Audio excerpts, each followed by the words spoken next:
Olá a todos, nós estamos indo para mais uma sessão exclusiva do Primeiro Respira, com conteúdo de qualidade para atualização científica, para tomada de decisão na assistência na reabilitação cardiopulmonar.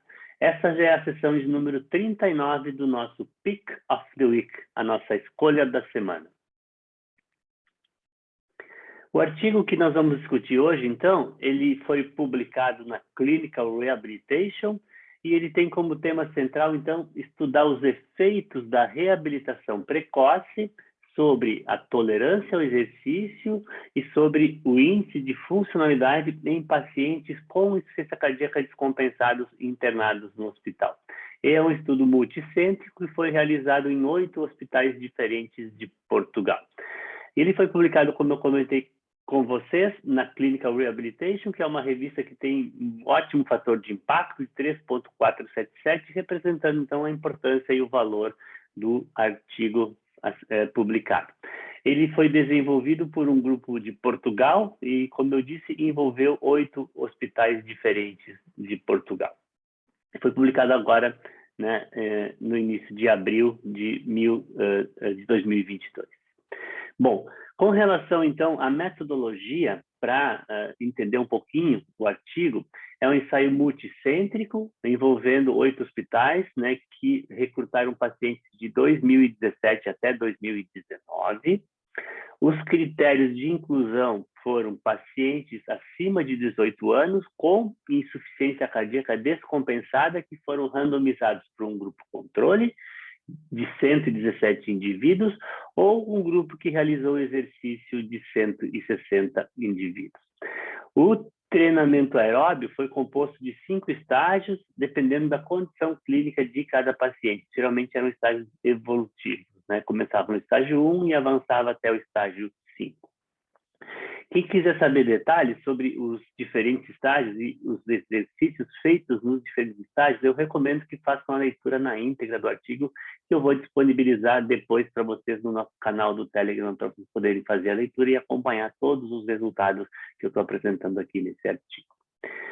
Os desfechos principais avaliados foram, então, a capacidade funcional avaliada pelo teste de caminhada de 6 minutos, a independência funcional avaliada pelo índice de Barthel. O índice de Barthel ele avalia questões práticas como vestir-se, desvestir-se, fazer a higiene pessoal, usar o banheiro. São vários índices que são usados para fazer a avaliação da funcionalidade utilizando-se o índice de Barthel. E só para chamar a atenção, valores baixos do índice de Barthel representam dependência total e valores mais altos, próximos de 100, representam independência total, tá?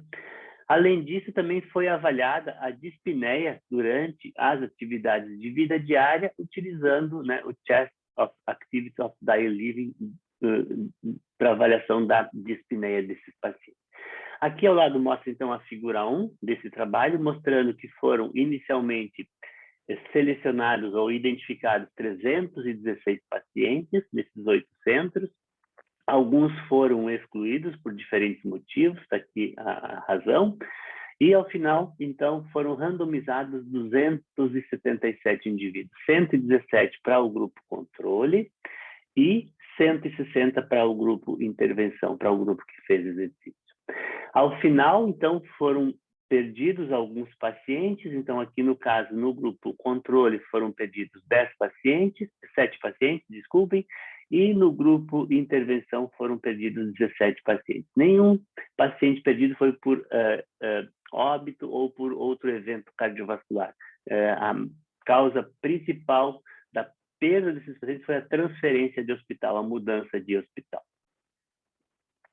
Essa aqui já é a tabela 1 dos resultados do artigo, mostrando, então, que no início do estudo, né, que está mostrando os parâmetros avaliados, que caracterizam a amostra, os pacientes, o grupo controle na coluna do meio, o grupo exercício na coluna da direita e a média total aqui na coluna da esquerda. Como vocês podem observar, na entrada do estudo não haviam diferenças entre os parâmetros clínicos, a idade, enfim, o sexo, né, a classe da New York Heart Association. Foram incluídos pacientes com fração de ejeção reduzida e também com fração de ejeção preservada e de diferentes etiologias para a insuficiência cardíaca. Então, não havia diferença na origem do estudo com relação aos grupos onde os pacientes foram alocados pela randomização. Essa aqui é a principal tabela do estudo, que mostra, então, os resultados ao final, né, da intervenção, né, onde foram avaliados, né, na alta hospitalar, o teste de caminhada, a distância percorrida, o teste de caminhada, o índice de Barthel, como eu comentei com vocês, e o índice de dispneia também, como eu comentei com vocês. Então, aqui está mostrando que, com relação à distância percorrida, o grupo exercício caminhou mais que o grupo controle. Isso foi significativo na alta hospitalar. Basicamente, isso aqui dá uma diferença de 59 metros, que é clinicamente muito relevante, né? O ganho desses pacientes que fizeram, então, o protocolo de exercício aeróbio, o protocolo de treino aeróbio. Também, com relação à funcionalidade, né, o índice avaliado pelo índice de Barthel, pode observar que o grupo que fez exercício mostrou um índice médio de 96, enquanto o grupo que não fez exercício mostrou um índice médio de 93, também apresentando significância estatística com relação à funcionalidade desses pacientes.